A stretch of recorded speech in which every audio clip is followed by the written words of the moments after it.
Welcome, Mayor, City Council, Budget Committee members, and others to the video presentation of the Community Development Division budget. I'm Jeff Pascal, and I have the pleasure of presenting the FY24 Operational and Capital Budget for Community Development. I'm the new Community Development Director, a role I've been in since September. While a new role for me, I've been with the city nearly 19 years, formerly serving as the city engineer. I really enjoy working for the community I live in, which is one of the key reasons I chose to step into this role. I also have a great deal of respect for the folks who work in the numerous community development service areas I'll be discussing in this presentation. Before we dive into the presentation, I want to first thank the volunteers on the Budget Committee for their time and thoughtfulness reviewing the city's budget. The community development budget comprises several programs in addition to capital expenditures. I'll first address the operating budget, followed by the capital budget during this presentation.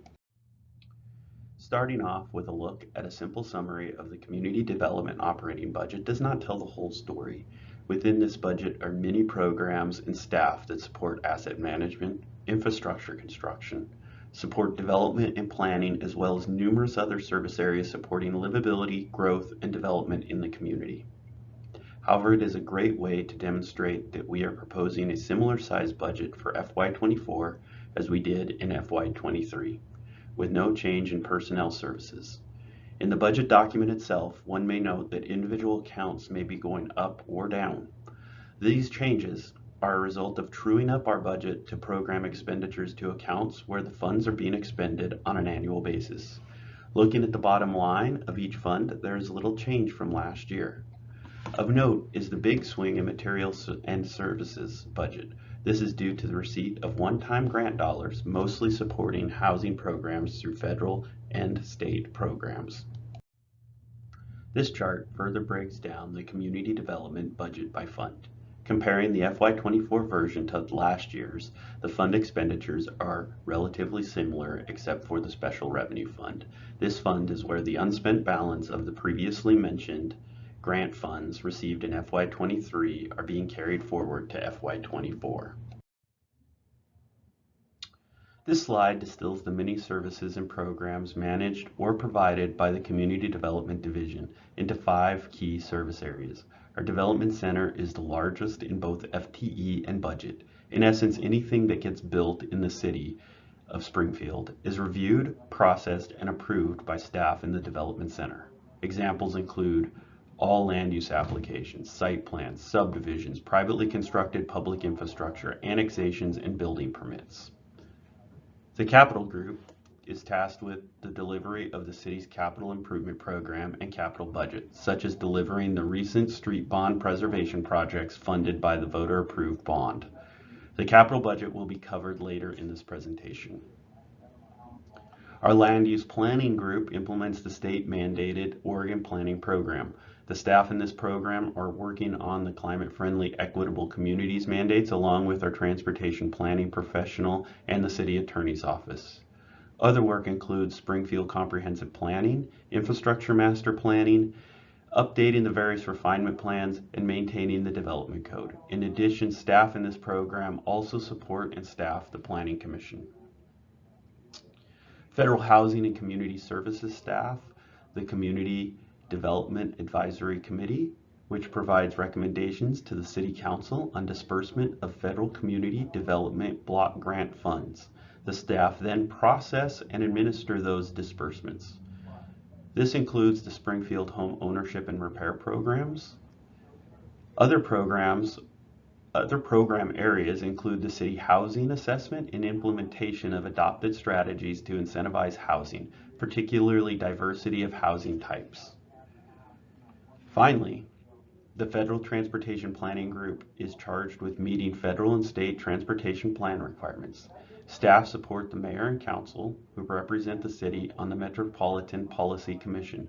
Staff also represent the city working with regional partners on planning and other funding efforts, bringing grant dollars into the community and supporting improvements in the transportation infrastructure. This planning group worked on applications and budgeting for bringing in federal grant dollars, such as those that supported the Franklin Boulevard construction Phase 1 and Phase 2, Mill Street reconstruction, and several of the pedestrian crossing improvements that have been constructed near schools. These next couple of charts I'm going to go through rather quickly, but if you do have questions, you'll have an opportunity to submit those through Finance for either written comment or bring those up during the Budget Committee meetings in the coming month. The chart we are looking at here gives you the FTE allocation for the 5 key service areas. Again, you can see the size of the service areas with the FTE, and as mentioned, the development services is the largest. Here, we see the budget allocated to each of the 5 service areas, and for the most part, as expected, budget allocation is commensurate with the FTE representation from the previous chart, except for the housing program, and as noted previously, this is due to the grant funds that the city received for various housing efforts that have yet to be expended. Now, I'm going to discuss just a few of the many accomplishments the dedicated community development staff completed in FY23. One of the large accomplishments was getting the Springfield Development Code update completed. Staff successfully integrated the new state legislation into the Development Code amendment, conducted the public hearings process with the joint Lane County and Springfield Planning Commissions, and then Council adopted the amendments in June of 2022. Staff is currently working on finalizing implementation, which has been a heavy lift requiring updating forms, applications, and educational information for the public. One thing to look for in the coming months is videos that communications staff have been working on with the planning staff that will be posted through various city links in the next couple of months. These videos will walk the viewers through the changes and the updated processes. This past year, we also completed the final street bond project funded through the 2018 voter-approved general obligation bond. These projects were completed nearly 3 years earlier than the original schedule presented to the council in 2018. I'm very proud of the capital improvement staff for getting these projects completed early, which allowed the city to avoid the worst of the inflation impacts. Another item that we are very excited to roll out is changes to our development center. We're continually looking for ways to improve our customer service and our customer experience for those coming into our counter or visiting the virtual development center to get information or apply for various applications and permits. A few of the improvements that folks will see are the installation of a kiosk right outside the door area of our permit counter lobby. This will allow folks to access services while our office may not be open during the lunch hour or on Mondays. This kiosk will have some exciting features, including access to applications and information, ability to scan and print, the ability to submit for permits and applications. It will also serve as a payment portal. It will also provide a phone link for customer service for an individual to speak with an on-duty tech for development questions. Another exciting improvement is a new customer service interface for obtaining permits. This interface will provide a more intuitive user experience and an easier process for obtaining trade permits through our virtual development center. We're also working on development of external dashboards that will provide a high-level view of development in Springfield and for folks to track their applications. Internal dashboards will also be developed to increase efficiency in staff workflows with the goal of improving review times. These improvements are funded through the tech fee that is applied to every application. The purpose of this fee is to continually look for ways to improve our customers' experience, whether it be physical or digital tools to make the process easier for customers, or processes or technology software that we can implement for the staff with the goal of improving turnaround times for reviews and the ease of access to information. Some of the exciting initiatives for 2024 that we're looking forward to are getting the wastewater master plan update adopted by the City Council. The last wastewater master plan update was adopted in 2008, so we are a bit overdue for an update. But in reality, the timing has been rather fortuitous as we were able to incorporate some of the other state planning changes that allow for higher densities in residential areas that weren't originally planned for. We're currently in the midst of analyzing the hydraulic model and identifying areas where issues may exist in the system so that we can create a 20-year project list of needs and use that to update the capital improvement program and inform future capital budgets. Hopefully, before the end of the current fiscal year, we're able to execute the agreement with Federal Highways for Franklin Phase 2. Once this agreement is signed, we'll be moving into the final design mode with the goal of bidding and constructing Phase 2 in the upcoming budget cycles. For the natural resource inventories, we'll be completing reports to include the findings of the inventories, input from stakeholders, preparing drafts, determining the appropriate protection, and preparing to bring that to council for adoption. The comprehensive plan map clarification project will create a property-specific comprehensive plan map for Springfield. This map will add greater certainty for Springfield's plan designations as compared to the Metro Plan diagram, which currently guides decisions about how to use land within the region. This is planned to be adopted by the council later in the fall. The extension of wastewater service to the Jasper Natron area is back on track following the approval of a wetlands conservation easement by the City Council this spring.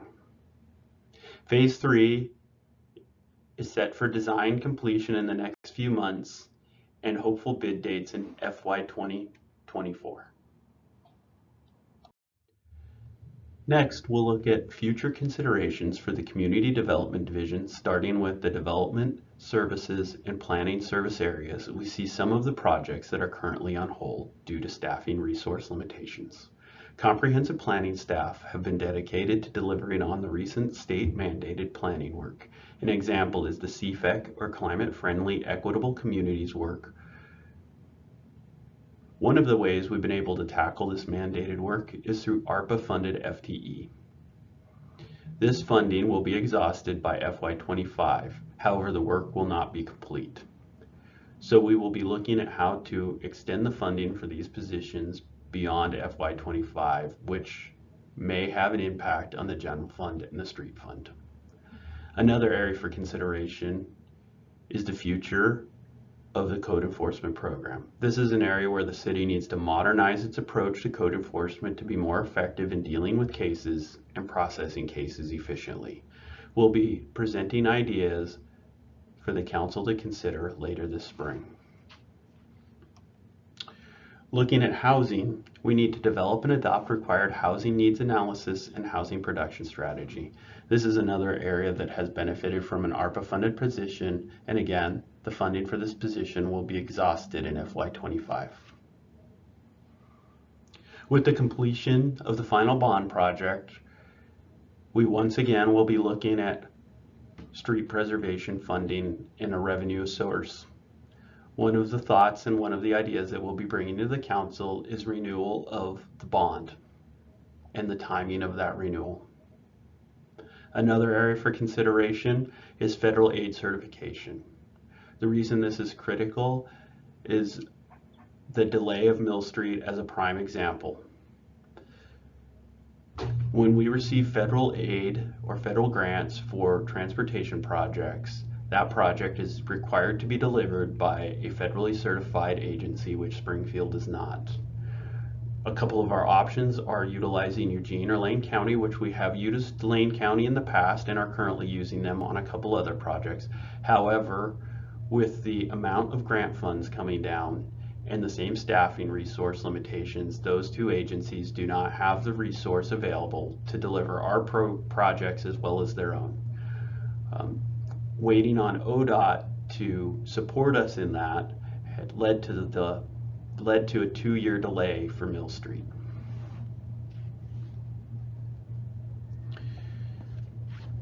With that, this brings it into the operational budget review, and next I'll be moving into the capital budget.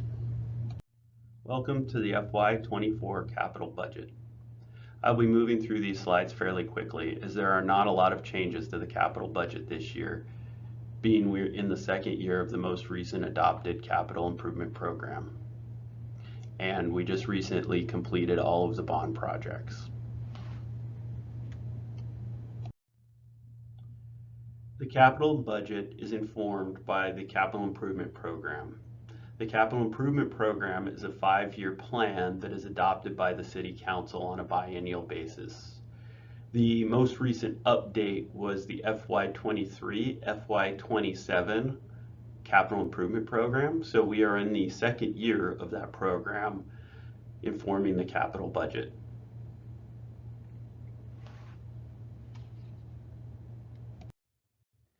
This chart is a total summary of the capital budget by system breakdown. Of note is the total capital budget is just over $100 million, which is a very large increase over last year. One reason for this is the Metropolitan Wastewater Management Commission's capital budget of $64.7 million, which flows through the local city budget, but is spent on regional wastewater projects. More will be discussed about this capital budget through the Environmental Services Division Director's budget presentation. The local capital budget for FY24 is just under $39 million, which is also a large increase over last year as well. The main reason for this is $12 million in revenue the city received through House Bill 2017 transportation funding legislation for 42nd Street improvements. The city finalized the agreements with the Oregon Department of Transportation in late FY22, receiving the funds in FY23, and thus recognizing the funds as an expenditure in the FY24 capital budget. Aside from the revenue received for 42nd Street, the other areas of the capital budget for Springfield are very similar in size and scope to last year's capital budget. Here we get a look at the various sources of funding for projects. For transportation, we typically utilize state and local fuel taxes, SDCs, and federal aid transportation funding. The majority of this funding, around 90% from the federal side, does not flow into the budget and is typically on a reimbursement basis for large projects.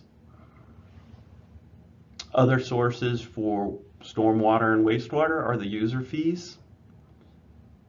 And then also we apply for grants for various projects such as the levee project. While this is not a comprehensive list of all of the work completed by the capital delivery group, this is a list of some of the significant projects that were completed over the last year. We'll see the completion of the final GO bond project, which we've discussed earlier. We also had the rehabilitation of a large trunk line between 42nd and 48th Street, about a mile of pipe. And then we had the extension of wastewater service in South 28th Street ahead of the paving project that will come in the next year or so.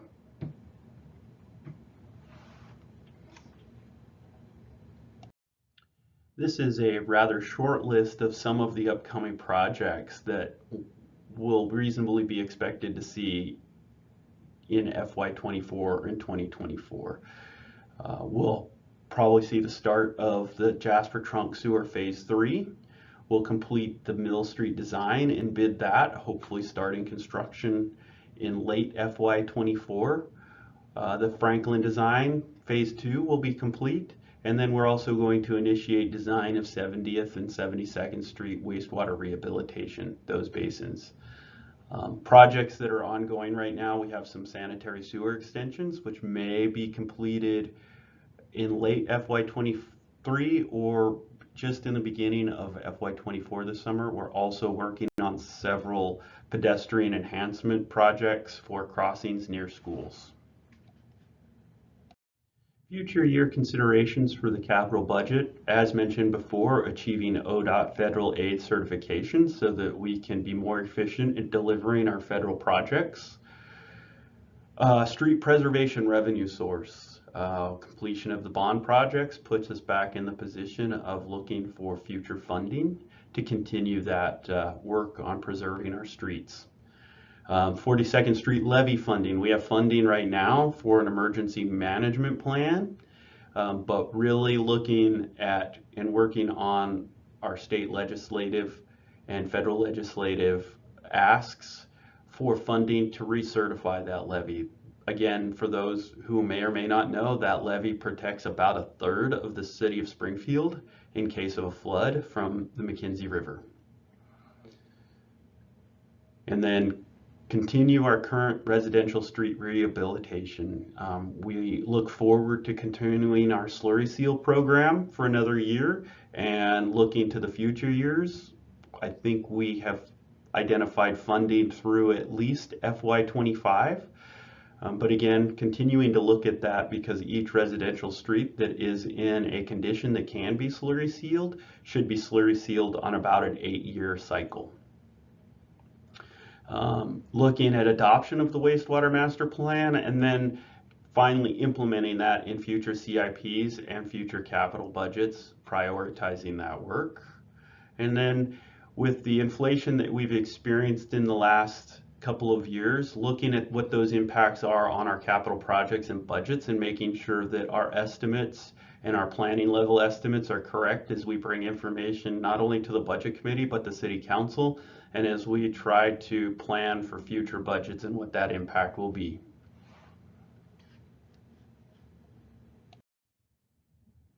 On this page, I've included some links for some useful information for those who want to learn more about the capital project, construction projects that may be going on, projects that have been completed, and also if there's interest in submitting recommendations for the upcoming capital improvement program update. Again, I just want to say thank you to all of those who have reviewed this video of the update of the Community Development Division budget. A thank you to the volunteers on the budget committee who will be reviewing and considering the budget. And I just want to let everybody know that if there are questions, there will be an opportunity to submit those questions through finance, or to bring those questions up during the budget committee meetings.